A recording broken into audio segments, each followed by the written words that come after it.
Assalamualaikum warahmatullahi wabarakatuh. Udah pada join semuanya ya? Ya baik, jangan lupa mengisi absensi yang udah saya kirim di Google Classroom. Oke, sebelum mulai hari ini, kita berdoa terlebih dahulu ya, berdoa dimulai. Amin ya rabbal alamin. Oke, selamat pagi semuanya. Ya, pada pembelajaran hari ini kita akan membahas tentang struktur dan bentuk pasar yang merupakan salah satu bagian materi pasar yang sebelumnya kita udah pelajari. Nah, sebelumnya masih ingat apa itu pasar? Ayo, yang kemarin dipelajarin. Apa itu pasar? Masih, Bu. Saya boleh izin menjawab, Ibu? Iya. Oke. Menurut saya, pasar itu, ya, pasar itu adalah tempat bertemunya penjual dan pembeli, dan di mana dia tuh memberikan kemudahan untuk memperoleh kebutuhan barang maupun jasa. Ya. Terima kasih. Ya, oke. Jadi pasar itu adalah suatu pengaturan di mana dua pihak atau lebih terlibat dalam pertukaran barang, layanan, dan informasi. Kita harus mengerti dulu nih apa itu pasar sebelum masuk ke materi selanjutnya. Nah, kita kembali ke materi yang akan kita pelajari hari ini. Oke, kita buka dulu ya materinya. Kita akan membahas mengenai struktur dan bentuk pasar. Nah, indikator pencapaian kompetensi hari ini adalah yang pertama menjelaskan pengertian syarat, struktur dan bentuk pasar, menjelaskan pengertian struktur pasar persaingan sempurna dan pasar persaingan tidak sempurna, mengidentifikasi ciri-ciri struktur pasar persaingan sempurna dan pasar persaingan tidak sempurna, membuat rumusan masalah tentang pasar atau terbentuknya harga pasar, dan terakhir menyajikan pengamatan mengenai terbentuknya harga pasar. Nah, dengan tujuan pembelajaran kita pada hari ini yaitu menjelaskan pengertian dan ciri-ciri struktur bentuk pasar, pasar persaingan sempurna dan pasar persaingan tidak sempurna dengan cermat, lalu membuat laporan hasil pengamatan tentang perubahan harga pasar di tengah dengan penuh tanggung jawab. Nah, sebelum kita masuk, apakah yang kamu ketahui tentang struktur pasar? Ada yang tahu nggak struktur pasar itu apa? Saya Ayo, izin yang menjawab bisa. lagi, Bu. Boleh? Ya, silahkan. Menurut saya, struktur pasar itu adalah penggolongan terhadap bentuk pasar. Oh Terima ya, kasih. oke, terima kasih Siti. Ya, benar banget. Nah, di sini struktur pasar itu adalah karakteristik organisasi pasar yang mempengaruhi sifat kompetisi dan harga di dalam pasar. Nah, berbagai hal yang dapat mempengaruhi tingkah laku dan kinerja perusahaan dalam pasar, antara lain jumlah perusahaan dalam pasar, skala produksi, dan jenis produksi. Nah, suatu struktur pasar dikatakan kompetitif jika perusahaan tersebut tidak mempunyai kemampuan untuk mempengaruhi harga dan jumlah barang di pasar. Semakin lemah kemampuan perusahaan untuk mempengaruhi pasar, maka semakin kompetitif struktur pasarnya. Nah, demikian pula sebaliknya. Nah, selanjutnya kita akan bahas mengenai bentuk struktur pasar. Nah, bentuk struktur pasar itu dibagi menjadi dua, yaitu pasar persaingan sempurna dan pasar persaingan tidak sempurna yang terdiri dari pasar monopoli, monopolistik, oligopoli, monopsoni, dan oligopsoni. Nah, yang pertama ada pasar persaingan sempurna. Jenis pasar persaingan sempurna dapat disebut juga pasar persaingan murni, yaitu merupakan pasar di mana terdapat banyak pembeli dan penjual, serta mereka sudah mengetahui keadaan pasarnya. Nah, contohnya itu ada beras, gandum, batu bara, kentang, dan lain-lain. Nah, yang memiliki ciri-cirinya yaitu barang yang diperjualbelikan bersifat homogen, pembeli atau penjual mempunyai informasi yang lengkap mengenai pasar, terdapat banyak pembeli dan penjual, harga yang sudah ditentukan oleh pasar, semua faktor produksi dapat bebas keluar masuk pasar, dan yang terakhir tidak terdapat campur tangan dari pemerintah. Nah, selanjutnya kelebihan dan kelemahan pasar persaingan sempurna. Yang pertama, kelebihannya adalah pembeli dapat dengan bebas memilih produk, tidak terdapat hambatan dan mobilitas berbagai macam sumber ekonomi dari suatu usaha ke usaha lainnya. Yang ketiga, dapat memaksimalkan efisiensi. Dan yang terakhir, kebebasan memilih dan bertindak. Lalu kelemahan pasar persaingan sempurna yang pertama adalah tidak mendorong inovasi, membatasi pilihan konsumen atau pembeli dalam satu barang tertentu. Dan terakhir, persaingan sempurna yang memberikan ongkos sosial distribusi pendapatan yang tidak merata. Lalu contoh dari pasar persaingan sempurna adalah berbagai jenis hasil-hasil pertanian. Selanjutnya kita masuk ke pasar persaingan tidak sempurna, pasar yang tidak terdiri dari sedikit penjual serta banyak pembelinya. Nah, pada pasar ini para penjual dapat menentukan harga barang. Barang-barang yang dapat diperjualbelikan tersebut itu memiliki jenis yang berbeda-beda atau berbagai jenis barang. Nah, jenis-jenis pasar persaingan tidak sempurna ini mempunyai bentuk-bentuk pasar ada 5. Yang pertama ada pasar monopoli, pasar monopolistik, pasar oligopoli, pasar monopsoni, dan pasar oligopsoni. Ya. Yang pertama kita akan bahas mengenai pasar monopoli. Nah, pasar monopoli merupakan suatu pasar yang terjadi ketika seluruh penawaran terhadap sebuah barang pada dasar yang telah dikuasai oleh salah seorang penjual atau penjual tertentu. Nah, berikut ciri-ciri pasar monopoli. Yang pertama adalah hanya terdapat satu penjual sebagai pengambil keputusan, harga penjual lain tidak dapat menyaingi dagangannya.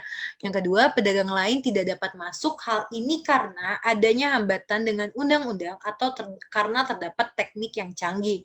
Yang ketiga, jenis barang yang diperjualbelikan itu tersebut tuh hanya satu macam. Dan yang terakhir, tidak ada campur tangan dari pemerintah dalam masalah penentuan harga.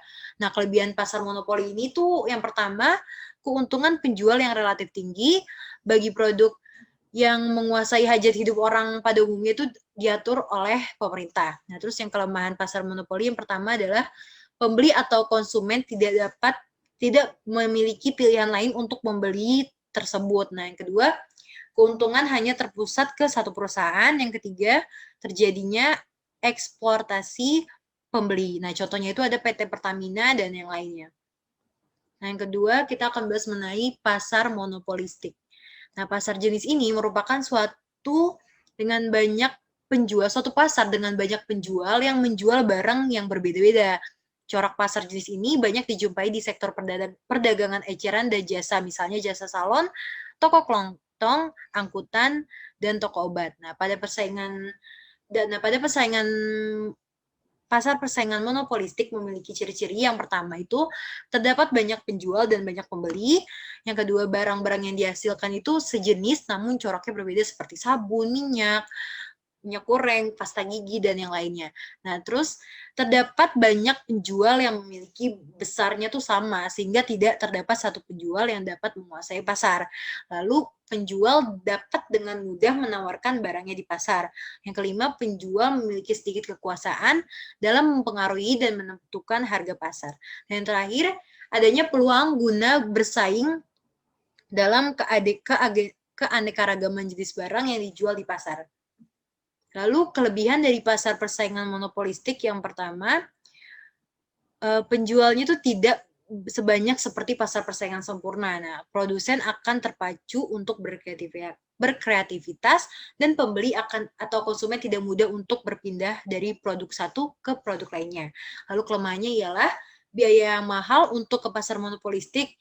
Hal ini karena untuk masuk ke pasar tersebut tertentu dibutuhkan adanya riset dan pengembangan produk. Nah, yang kedua, persaingan yang sangat berat.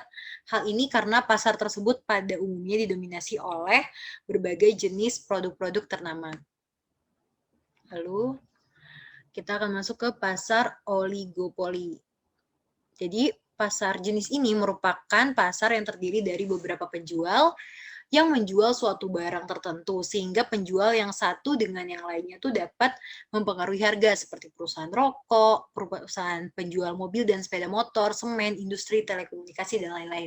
Nah, pasar oligopoli ini ciri-cirinya yaitu hanya terdapat sedikit penjual saja, sehingga keputusan dan salah satu penjual di pasar tersebut dapat mempengaruhi penjual lainnya. Nah, terus yang kedua, produk-produknya itu memiliki standar Yang ketiga, kemungkinan terdapat penjual lain untuk masuk ke pasar itu masih terbuka. Dan yang keempat, adanya peran iklan yang sangat besar dalam penjualan produk tersebut. Nah, di sini ada kelebihan pasar oligopoli. Yang pertama, barang yang dihasilkan memiliki beragam corak, efisiensi di dalam menggunakan sumber daya, pengembangan teknologi, serta inovasi. Nah, kelemahannya ialah adanya persaingan harga yang ketat, banyaknya rintangan yang kuat guna masuk ke pasar oligopoli. Oke, selanjutnya kita akan masuk ke dalam pasar monopsoni. Nah, pasar monopsoni serupa dengan pasar monopoli, hanya saja pasar ini dilihat dari sisi pembeli. Monopsoni menunjuk pada kondisi permintaan dan pasar yang dikuasai oleh pembeli tunggal. Nah, kondisi ini lebih sering terdapat di kalangan produsen dan jarang di kalangan konsumen. Nah, contoh itu sebuah pabrik teh bermerek. Nah, misalnya untuk menghasilkan produk bermutu, perusahaan ini tuh melakukan pendekatan secara monopsoni terhadap petani teh di wilayah tertentu. Nah, artinya perusahaan itu sendirilah yang menentukan harga teh. Dalam kasus ini, tampak bahwa harga ditentukan oleh pihak pembeli yang berkedudukan sebagai price maker. Dalam hal pemilihan tersebut tidak berlaku dalam penjualan perusahaan teh, tidak bisa begitu saja menentukan harga jual produknya, mengingat masih ada perusahaan lain yang meluncurkan produk sejenis. Ya, yang terakhir ada pasar oligopsoni. Nah, pasar oligopsoni ini merujuk pada suatu kondisi pasar di mana terdapat beberapa pembeli. Nah, ciri-ciri pasar oligopsoni itu secara umum sama dengan pasar oligopoli, hanya saja pasar ini dilihat dari sudut pandang pembeli atau konsumen. Setiap pembeli memiliki peran cukup besar untuk mempengaruhi harga barang yang dibelinya. Nah, sampai sini sudah bisa mengerti kan apa itu struktur pasar dan bagaimana membedakan bentuk pasar persaingan sempurna dan pasar persaingan tidak sempurna. Dan banyak sekali tadi ya jenis-jenis bentuk pasar persaingan tidak sempurna, ada pasar monopoli, monopolistik, monopsoni, dan oligopsoni. Nah, dari kalian ada yang ingin memberikan kesimpulan? Saya, Bu. Oh iya, silakan. Saya boleh. Ya, baik. Nama saya Siti Nurmila. Saya ingin memberi kesimpulan bahwa kesimpulannya adalah struktur pasar adalah penggolongan produsen kepada beberapa bentuk pasar berdasarkan pada ciri-cirinya, dan bentuk struktur pasar dibedakan menjadi pasar persaingan sempurna dan tidak sempurna. Dan pasar persaingan sempurna itu dibagi menjadi beberapa, dan pasar persaingan tidak sempurna juga seperti pasar monopoli, pasar monopolistik, pasar oligopoli, pasar monopsoni, dan pasar oligopsoni. Terima kasih. Ya, terima kasih Siti atas kesimpulannya. Nah, jadi benar ya, kesimpulan itu struktur pasar adalah penggolongan produsen kepada beberapa bentuk pasar berdasarkan pada ciri-ciri seperti jenis produk yang dihasilkan, banyaknya perusahaan dalam industri, mudah tidaknya keluar atau masuk ke dalam industri, dan peranan iklan dalam kegiatan industri. Nah, pada analisis ilmu ekonomi, pasar dibedakan menjadi pasar persaingan sempurna dan pasar persaingan tidak sempurna. Dalam pasar persaingan sempurna terdapat banyak penjual maupun pembeli, atau dengan kata lain banyak terjadi interaksi, penawaran, dan permintaan di dalam lingkup pasar persaingan sempurna. Nah, berbeda dengan pasar persaingan tidak sempurna, di sini hanya terdapat satu produsen dengan banyak konsumen. Biasanya satu produsen itu mempunyai kekuatan pasar yang mampu mengendalikan harga. Nah, oke, baik. Terakhir, untuk latihan kerjakan tugas individu melalui Google Classroom dikumpulkan sebelum jam 12 malam ini. Dan ada tugas kelompok. Nah, di sini ketua kelas minta tolong ya untuk buat kelompok masing-masing 6 orang aja. Dan dikumpulkan melalui email saya dengan tenggat waktu 1 minggu. Oke, yuk sebelum kalau sudah mengerti, kita bikin dokumentasi dulu untuk laporan. Yuk, yang belum on cam, kita on cam dulu. Ya, 3, 2, 1. Oke, terima kasih. Jadi, terima kasih semua yang sudah bergabung dan jangan lupa tetap menjaga kesehatan, jangan keluar rumah. Jika tidak terlalu penting, sebelumnya kita ucap hamdalah dulu. Alhamdulillahirrahmanirrahim. Sekian, wassalamualaikum warahmatullahi wabarakatuh. Waalaikumsalam.